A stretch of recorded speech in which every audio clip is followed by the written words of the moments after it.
Right now, get huge savings on the entire lineup of award-winning Hyundai vehicles at the Hyundai Getaway Sales Event. With new cars arriving just in time for the holidays, it's the perfect time to get a Hyundai. Get 0% APR on the Sonata or Elantra, or up to $1,000 in total savings. Only at your Valley Hyundai dealer. Alexa, turn on Fire TV. Oh, Star Hair tutorial. Play the pirate show. Dog training videos. Pause video. Restart video. Alexa, it's time for bed.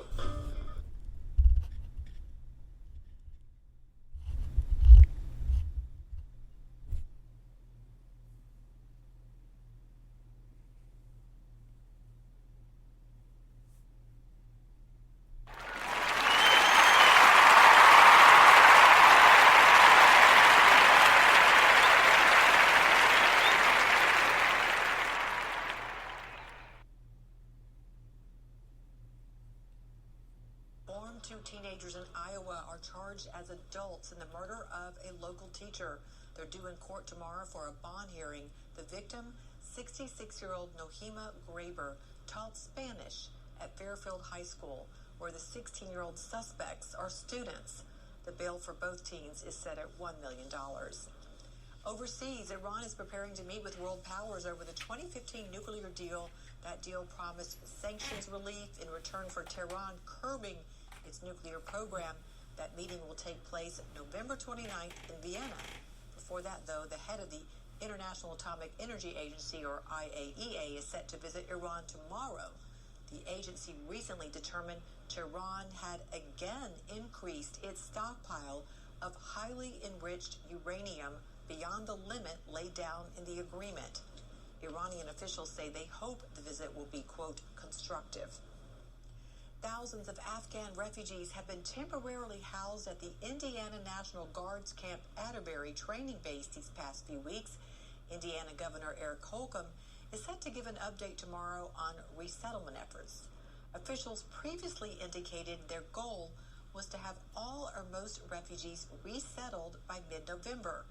The site is one of 8 across the country hosting evacuees as part of Operation Allies Welcome, a homeland security effort offering refuge to Afghans following the Taliban takeover in August. The nominees for the 64th Grammy Awards will be announced tomorrow following a change in the nomination process. The shift comes in August. The nominees for the 64th Grammy Awards albums of the year. Previously, groups of artists, creators, and industry experts curated the final list of nominations. Oceanside Bitcoin City at the base of a volcano. Stay with me for this one. El Salvador's president said a public offering for the cryptocurrency city will happen next year. Then construction begins. The new city will take advantage of geothermal energy to power the city and Bitcoin mining, which is an energy-intensive process. The government is already running another pilot Bitcoin mining venture beside a different volcano using geothermal power to operate it. You sleep on that one tonight.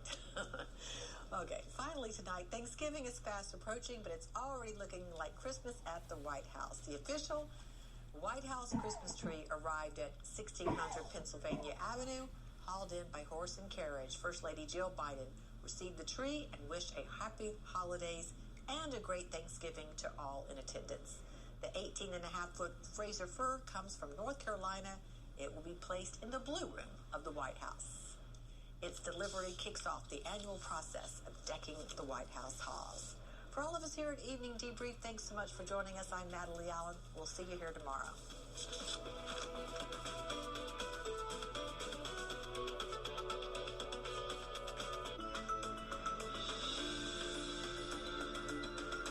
Last night, that parade became a nightmare. Tragedy strikes suburban Milwaukee.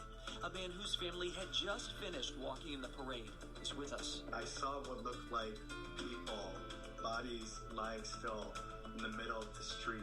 Tonight, did he try to slow down? No information on the suspect and his lengthy criminal record. We actually had the squad in barricades out, and he drove right through. We're on the ground in Waukesha, Wisconsin. Also ahead, COVID cases pick up as travelers lift off. The CDC chief now calling to boost all adults. Boosting people's overall protection against COVID-19 disease and death was important to do now. And At the end of the day, President Trump did come up short in the state of Georgia. Georgia's Secretary of State speaks to Newsy. Brad Raffensperger on running for re-election and the state's new tweaks to election law. Were they really necessary? Chancellors in Washington, this is Newsy Tonight.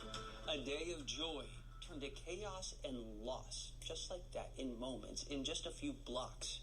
Police say a man drove his SUV into a Christmas parade on purpose Sunday evening in Waukesha, Wisconsin. At least 5 people are dead this evening. These are the victims, 4 women between the ages of 52 and 79 years old, along with an 81-year-old man. There are dozens more injured. Vigils being held tonight in Waukesha. Hundreds of people gathered to pay their respects, to show their solidarity. One woman who's friends with some of these victims came with her daughters. Feeling really fortunate that we weren't down here last night, and I know friends who are down here and their kids witnessed it. Just trying to help out. We're going to volunteer to hand out food with the local restaurant, and I wanted them to see that even when something terrible happens, the community can come together and try and help. Correspondent Philip Crowther is in Waukesha, Wisconsin tonight covering this for Newsy. Incredibly personal, incredibly scary. An annual celebration of the holiday season 20 miles west of Milwaukee flipped into a nightmare.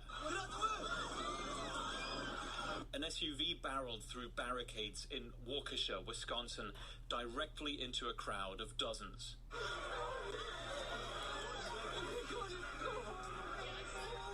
The city's yearly holiday parade turned into tragedy in mere seconds. I saw people right away run to the people that were hit and start doing CPR, and I saw people on the ground, there's blood. It was really bad. Police say at least 5 people are dead. Among them are members of the Milwaukee Dancing Grannies, the group of grandmothers known for bringing cheer in routines across the area. Our wonderful Waukesha parade became the scene of a horrific tragedy.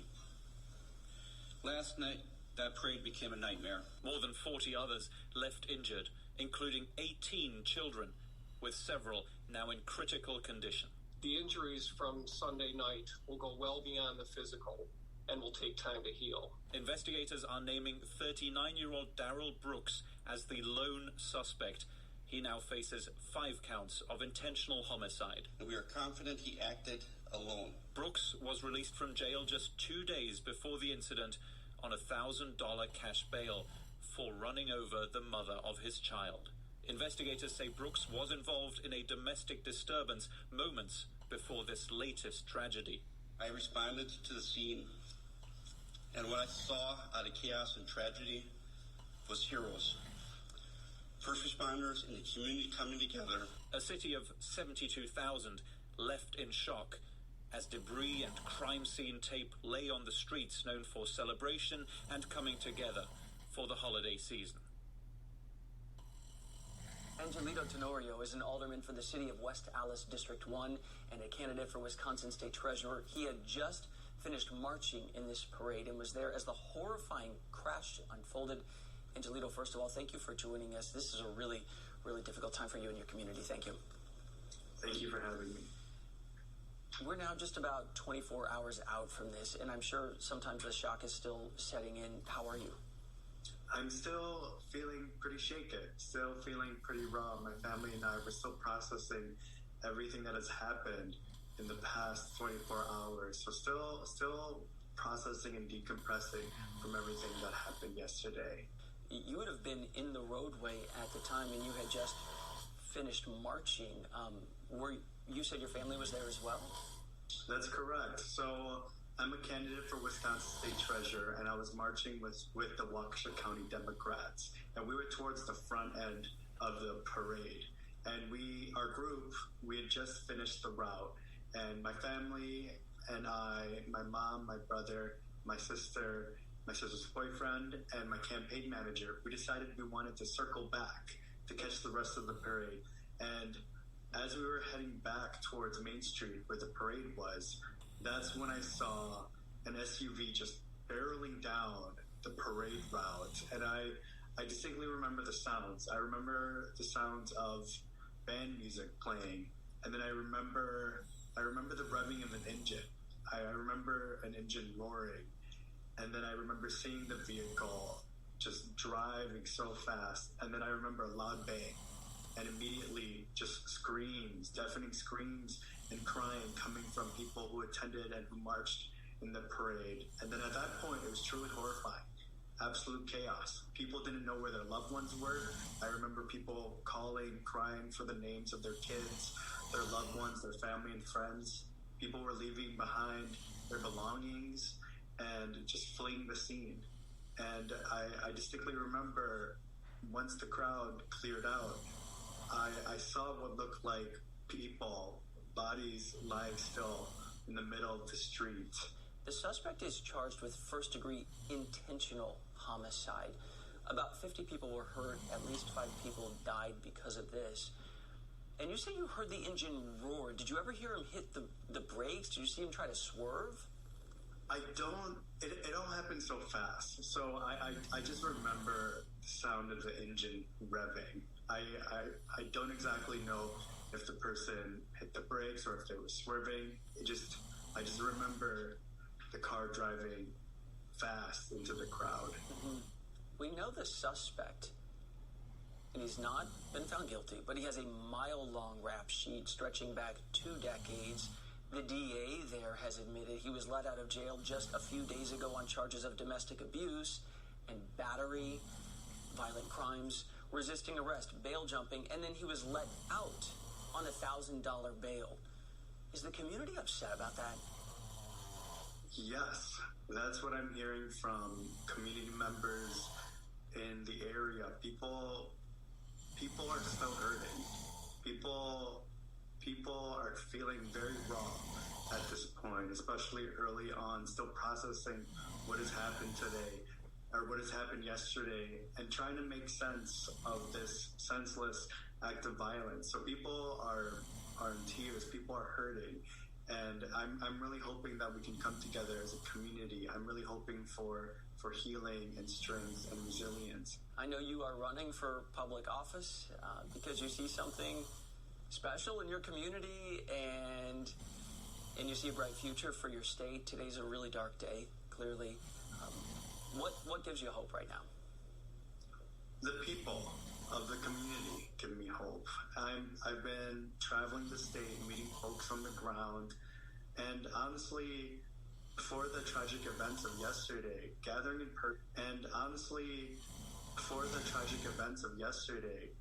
person in parades and in moments of celebration that's one of my favorite parts about campaigning. And I truly believe that even though that holds us back, trying to make us give up and feel hopeless, I truly believe that as a community, the people of Wisconsin, the people of Waukesha, and the people of our state are strong and resilient, and more unites us than divides us, and that's what keeps me hopeful. Will you walk in another parade? I will. I am. We will not be deterred, and we will not be held back by people who strike fear, who cause acts of violence against people. Angelita Tenorio, thank you so much. We are glad you're safe. We're glad your family's safe, and we appreciate you telling us about those who suffered the ultimate loss. Thank you so much. We're sending all our best to Waukesha and Wisconsin. Thank you so much for having me. And also tonight, Scott Allen, state representative from Waukesha, is calling on his community to, quote, let our light shine. He's asking residents to turn on the light from night until daybreak, saying, quote, it could be a front porch light, back patio light, a hall light, any light you choose. But together, let's make it clear that evil has no place in our community. Still ahead this evening, debate and lawsuits still swirling over the November elections. More than a year later, 2020 disputes still unraveling in Georgia, where Republican Secretary of State Brad Raffensperger running for re-election. What is his plan? Because it's an uphill battle. He joins us ahead. But up next, deadline day for federal workers. Millions of them. How many got the shots? What happens next to people who deadline day for federal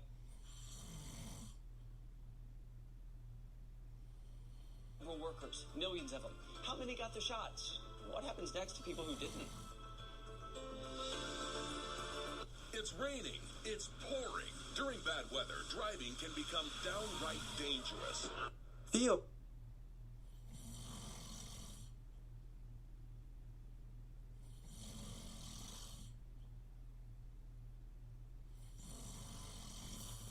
was saving big holiday shopping at Amazon. So now, he's free to become thoughtful, Theo. And he's got a gift for everyone. So thoughtful.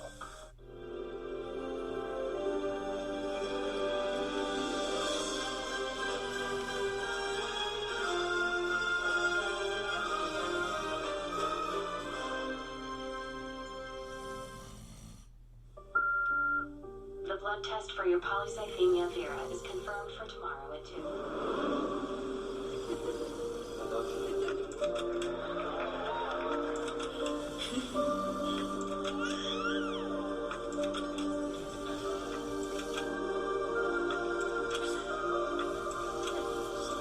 When you have fluctuating blood counts, it's hard to think beyond your next test. Before another night passes, visit keepingcounts.com.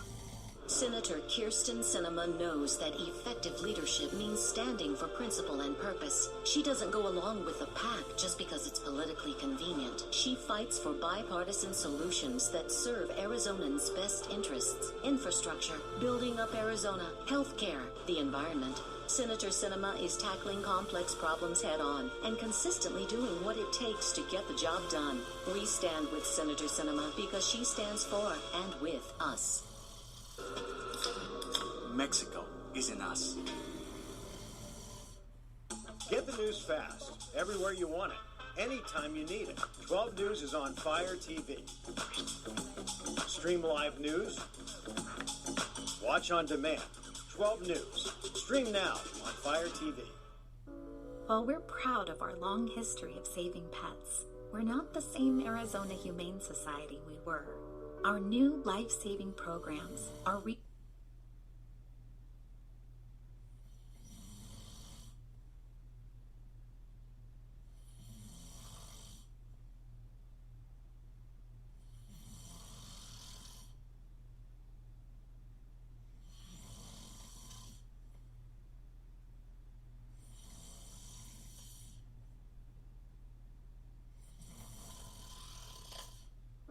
While we're proud of our long history of saving pets, we're not the same Arizona Humane Society we were.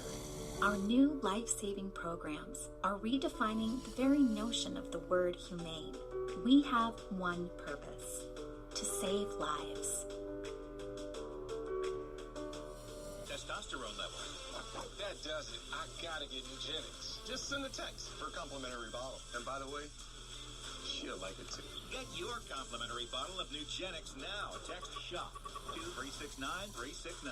Text now and we'll include a bottle of Nugenics Thermo, our most powerful fat incinerator ever, with key ingredients to help you get back in shape fast. Absolutely free. That's SH. About to be crowded around these tables indoors. Is there concern? Well, yeah, good evening to you, Chance. There's concern for a few reasons. The first, we're heading into the winter months when people typically go indoors more often. We're really at the front end of this holiday season, and as you saw, expected to be record pandemic travel numbers throughout this week as we head into Thanksgiving. And you stack up the Delta variant against waning vaccine immunity, and that's why health experts say it's so important to get your booster shots right now before this holiday season. And they're also really trying to make first doses still a priority. I just saw one of my favorite bakeries there, and it kind of highlights that some businesses are saying, no, wear a mask inside, like at the bakery. Then you go to the gym and they're saying, take it off. And it's kind of mishmash, willy-nilly. We know that there is supposed to be one rule across the board when it comes to the country just in.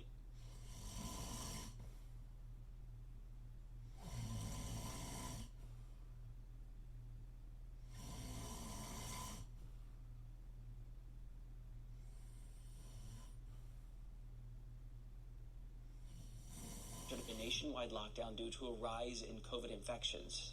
That doesn't mean everybody there liked it or didn't protest it, but as we set out our holiday treks, go on our Thanksgiving feast, the big question is, are we safe? Newsy national correspondent Maritza Giorgio is live tonight with data-informed reporting on this. Maritza, cases are getting worse, yet some large areas here in D.C., they're getting rid of them. You have about 5% left not in compliance, and the White House says that they will work with those employees on both education and counseling on this vaccine. Here's more from the White House COVID-19 task force earlier today. Tonight's deadline is not an endpoint or a cliff. We continue to see more and more federal employees getting their shots. And for the small percentage of employees who have not yet complied, agencies are beginning the education and counseling process. So we're going to see what that looks like. But they said, this isn't a cliff. They're going to work with these employees. Okay. And then this is something I wanted to ask you specifically about, thinking about where you are. As we head into the holidays, we continue to see more and more federal employees getting their shots. And for the small percentage of employees who have not yet complied, agencies are beginning the education and counseling process. So we're going to see what that looks like. But they said, this isn't a cliff. They're going to work with these employees. Okay. And then this is something I wanted to ask you specifically about, thinking about where you are. As we head into the holidays, risk perception, many experts have pointed out, is key because that's what guides our activity. Do I feel safe, on the highway? Do I go 90? No, I kind of slow down. I don't feel so safe. And when it comes to COVID, someone might be thinking, well, I'm in a small town. This is way safer than big cities, people mashed all together. Is it true? Well, no, not at all. Of course, it depends on where you live, and we see that perception where I live in Montana. Certainly, some of our more rural counties have the lowest vaccination rates in the whole state, and you'll find that's true generally in rural America.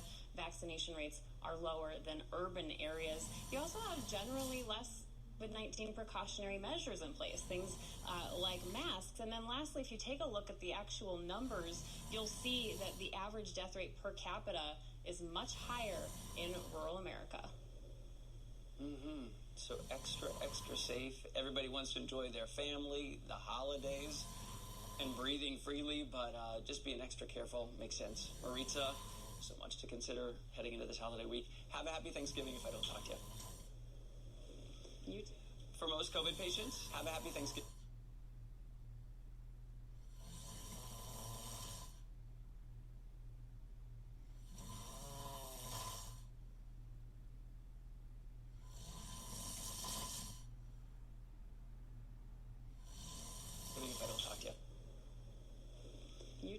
For most COVID patients, symptoms kind of come and go relatively quickly, but there's a staggering number quietly. Fighting this disease, people dealing with long-haul COVID symptoms, weeks, months, maybe a year, up to half of people who have this. Adam Waltz talked to two Phoenix women about their long fight. Today I spoke to a 17-year-old and a 55-year-old, both struggling with long-haul COVID-19, giving us a glimpse into really how little we actually know about long COVID and how personal this virus can truly be. I would run a marathon or, be running 4 or 5 times a week. Vicki Jones was a high-intensity fitness instructor in her 50s and former pro pentathlete. But after contracting COVID last summer, long COVID has left me unable to... For nearly 6 weeks. Lydia Pastor is only 17 and spent most of the last 2 years at home, fatigued after a stint with COVID in February of 2020. It's been 21 months since my initial infection. I take walks every night with my mom, and I was unable to do that when I was sick. I could barely make it to the end of my driveway without being winded. Both Vicki and Lydia have been diagnosed with long-haul COVID-19, and it's changed their lives forever. While Vicki have been diagnosed with long-haul COVID-19, and it's changed their lives forever. While Vicki suffers from brain fog. Seeing down at the local supermarket in my pajamas. No idea how I got there. Lydia is slowly rejoining her past normal life. Now I'm actually able to go to school and participate in a full school day, and it is still a bit difficult.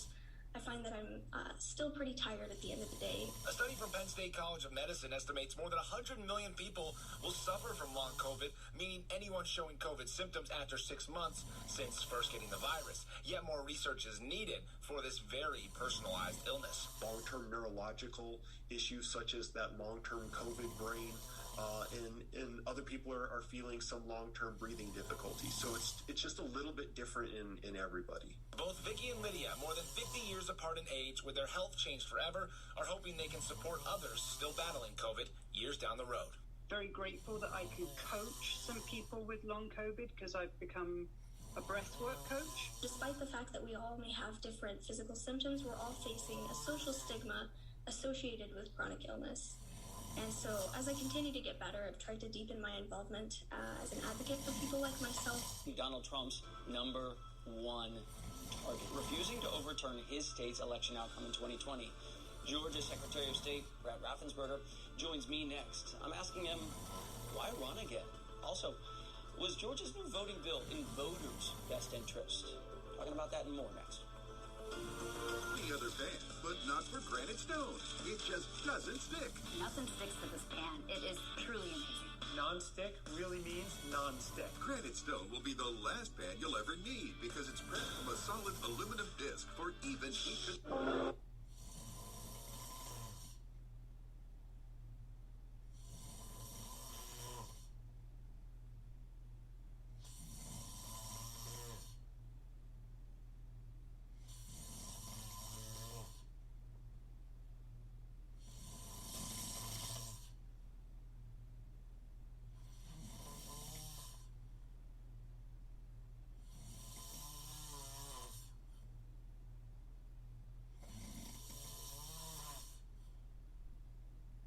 Here's the best part.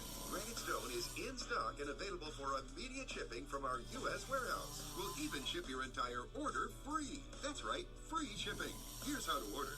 To order, call 1-800-356-2155. That's 1-800-356-2155 or go online to buygranitestone.com. We found a movement because we believe you shouldn't have to choose between a great watch and a fair price. That's why we give you both. Our watches are uniquely designed in-house at our Los Angeles headquarters. Clean, modern watches crafted with top-tier materials. Our rapidly growing movement community has decided that style shouldn't break the bank. And we agree. So join the movement now at MVMT. And here's the best part. Granite Stone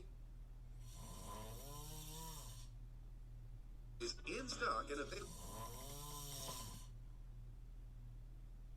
for immediate shipping from our U.S. warehouse. We'll even ship your entire order free. That's right. Free shipping.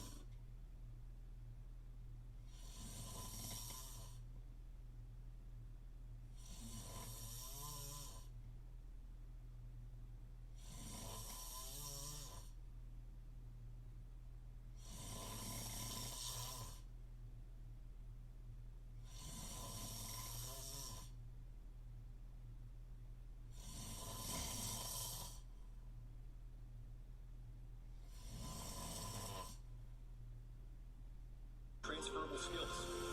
See where scripts can take you.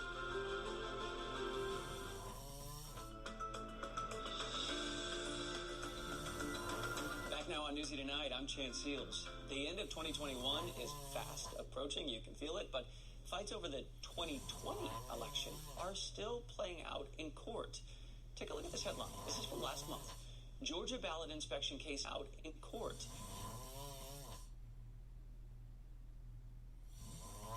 Take a look at this headline.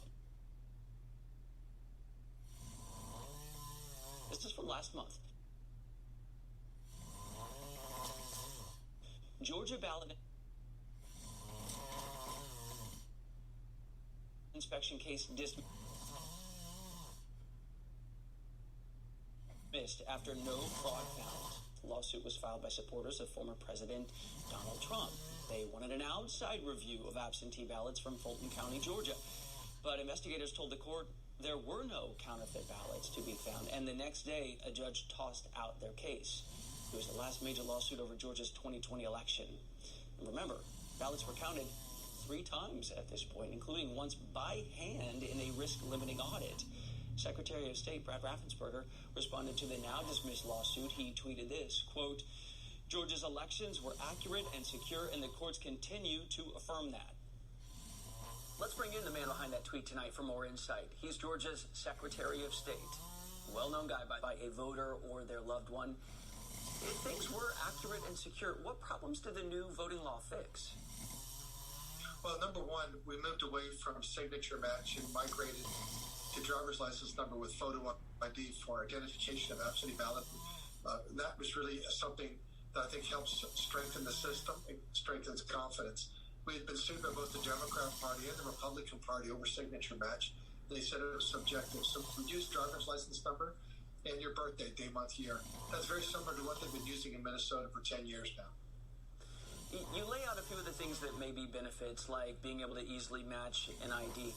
But there are some drawbacks in the eyes of people who are opponents of this law, where drop-off boxes are going to be, who has to be around them, if people can have... Your birthday, day, month, year. That's very similar to what they've been using in Minnesota for 10 years now.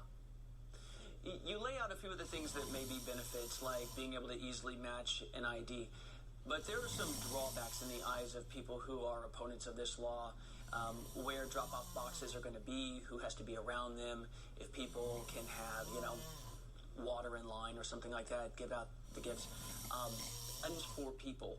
But under this new law, they can suspend and then replace local election officials deemed negligent, malfeasant, or non-full. This politicized outcome is possible with 4 people choosing the people who are in place. And this is really specifically, if you talk about Fulton County, there's a review panel, right? One Democrat.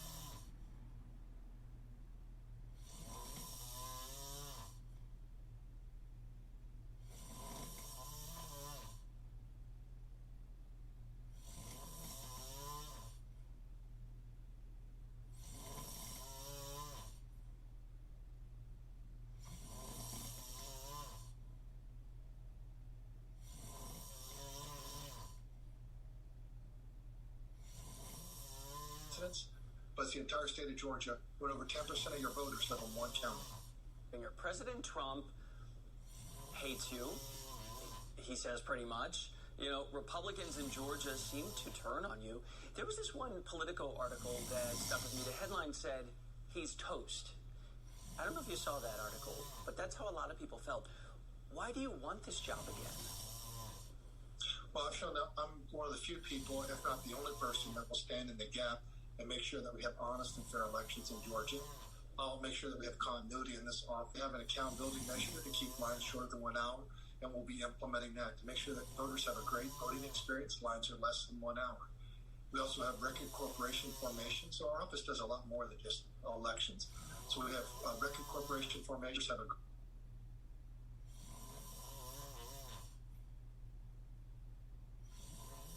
great voting experience. Lines are less than 1 hour. We also have record corporation formation, so our office does a lot more than just elections. So we have record corporation formations, and we're now undergoing reform of licensing so we can streamline that process. We already have worked hard on the securities and charities side of things. Well, it's going to be tough. I mean, you have Marjorie Taylor Greene out there saying at the rally for Trump that Trump actually won things. You have former President Trump saying he'd almost like Stacey Abrams more than having Brian Kemp again in the governor's seat. Yet you're not ruling out voting for Trump if he runs in 2024. Do I understand that right? First of all, my Republican friends need to understand that 28,000 Georgians skipped the presidential ballot and yet voted down ballot. And in the Republican congressional areas, such as Marjorie Taylor Greene's areas, they all received 33,000 more votes cumulatively than President Trump did. And then obviously in the metro areas of Atlanta and Athens, Senator David Perdue, he actually received 20,000 more votes than President Trump. That tells the whole story right there. But as to who I would vote for in the future, as Secretary of State, as the chief election official, I've made it a policy not to endorse anyone, not continue that policy. You talk about Republican politics being the big tent. A lot of people are concerned that it's shrinking down to like a party-sized tent at a child's birthday. Like, if you don't get in line with Trump, you're out. And you have competition in the upcoming primary 6 months away. Fortunately, you have, like, great name recognition. You don't get in line with Trump, you're out. And you have competition in the upcoming primary 6 months away. Fortunately, you have, like, great name recognition. He's out there talking as loudly as he can. He said this at a Trump rally. It is my deep conviction that Brad Raffensperger has massively...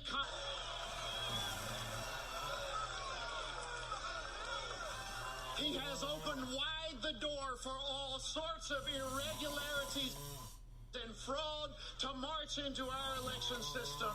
And it is time that we take charge of this. Mr. Secretary, you know right now you don't need to win over Georgians. You need to win over the GOP base, which seems to be owned by Donald Trump. What's your pitch to them? Well, my pitch, first off, I just gave you 3 data points that explains what happened in the race. I wrote a 10-page letter to Congress. They've had it now since But they don't January believe you. 6th. Well, the thing is, I wrote a 10-page letter to Congress. It's a point-by-point rebuttal of everything. If someone doesn't agree with it, then why haven't they sent back and said, I disagree with you? I told them that there weren't 10,315 dead people who voted. There was actually 0. There's actually less than 5. They said that there were 66,000 underage voters. There was 0. Things like that. And no one has ever come back and disputed any of my key points that I have. So I'm a fact-based person, and I think that's really what it is. Yes, it's a hard loss. We understand that. I voted for President Trump twice. But at the end of the day, President Trump did come up short in the state of Georgia. And I wrote the book to make sure that I could set the record straight so people understood exactly what did happen in Georgia. But as it relates to Mr. Heiss certified his own race with those same machines, those same processes, those same votes, and said that was a legitimate race. And yet for President Trump, he said it wasn't. That's a double-minded person. And as a pastor, he really should know that. I know you have been busy for your... Coming up, a missing tennis star from China reappears after weeks of silence. Peng Shuai does and does not show, and why human rights groups fear what could be happening right now behind the scenes.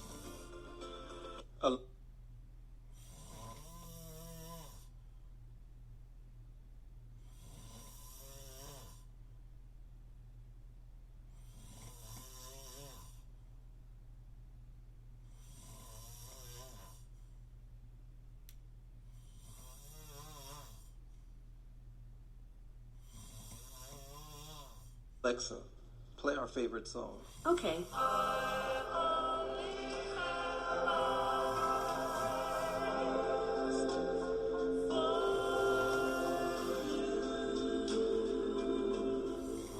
Theo is saving big holiday shopping at Amazon. So now, he's free to become thoughtful Theo. And he's got a gift for everyone. So thoughtful. Native, the one and done for me. Native.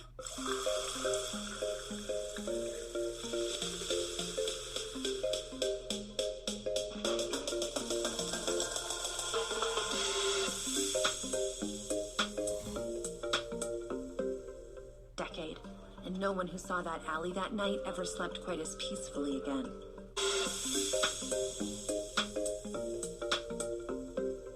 Decade, and no one who saw that alley that night ever slept quite as peacefully again. The blood test for your polycythemia vera is confirmed for tomorrow at 2.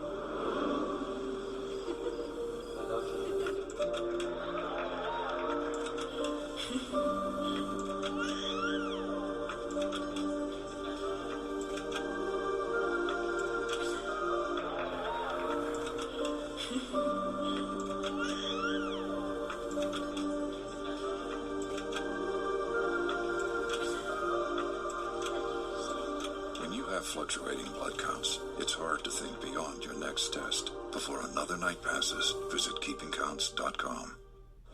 Will is saving big holiday shopping at Amazon. So now he's free to become Wonderland Will. Deck the halls with printer paper. Recycled, of course. Algorithm. So, do you, work here now? Side hustle, baby. Senator Kirsten Sinema knows that effective leadership means standing for principle and purpose. She doesn't go along with the pack just because it's politically convenient. She fights for bipartisan solutions that serve Arizonans' best interests, infrastructure and purpose. She doesn't go along with the pack just because it's politically convenient. She fights for bipartisan solutions that serve Arizonans' best interests, infrastructure, building up Arizona, healthcare, the environment. Senator Sinema is tackling complex problems head-on and consistently doing what it takes to get the job done. We stand with Senator Sinema because she stands for and with us. Cientos de Hondas certificados usados están listos para entrega, como nuevos Hondas y por una fracción de su costo. Ahorra con 0.99% APR. Busca hoy mismo tu concesionario Honda local. And healing those pets bring to so many. We can't imagine life without them. While we're proud of our long history of saving pets, we're not the same Arizona Humane Society we were. Our new life-saving programs are redefining the very notion of the word humane. We have one purpose: to save lives.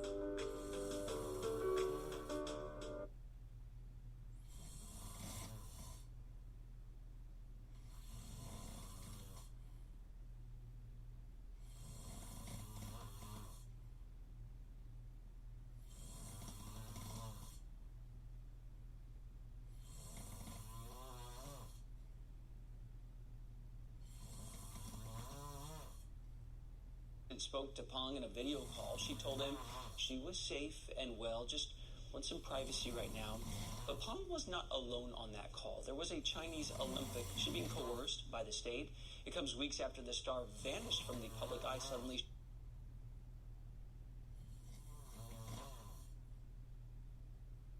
Chinese Communist Party and the Chinese IOC are putting out there that Pong is just fine. She's tired. She wants some privacy. I don't believe that at all. First, Peng made that post on the Chinese social media Weibo on November 2nd. There were so many details. It was a very emotional, personal post. But she doesn't want privacy. She wants, justice because she felt exploited. And she's willing to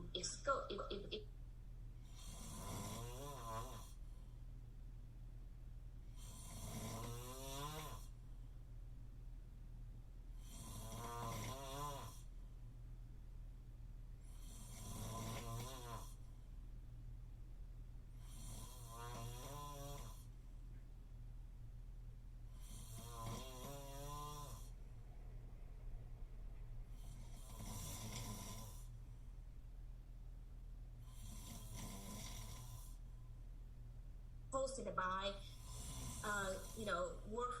workers affiliated with the Chinese state media or, through the IOC. There's nothing that directly from her. There, as a researcher of human rights issues, this has happened so many times on other people, whether you're a human rights lawyer, you're activist, or you're a celebrity, you're a billionaire. Somehow you're activist or you're a celebrity, you're a billionaire. Somehow you said something the Chinese government doesn't like, then you get disappeared.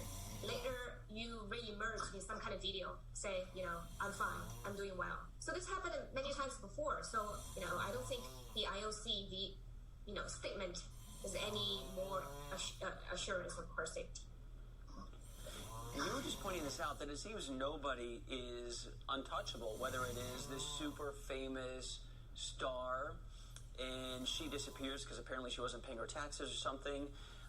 Jack Ma, we didn't hear from him for a while. He was out of the public spotlight. I mean, he founded what's the equivalent there of like Amazon. And now we have Pong. Eventually they do return. Do we have any insight into what...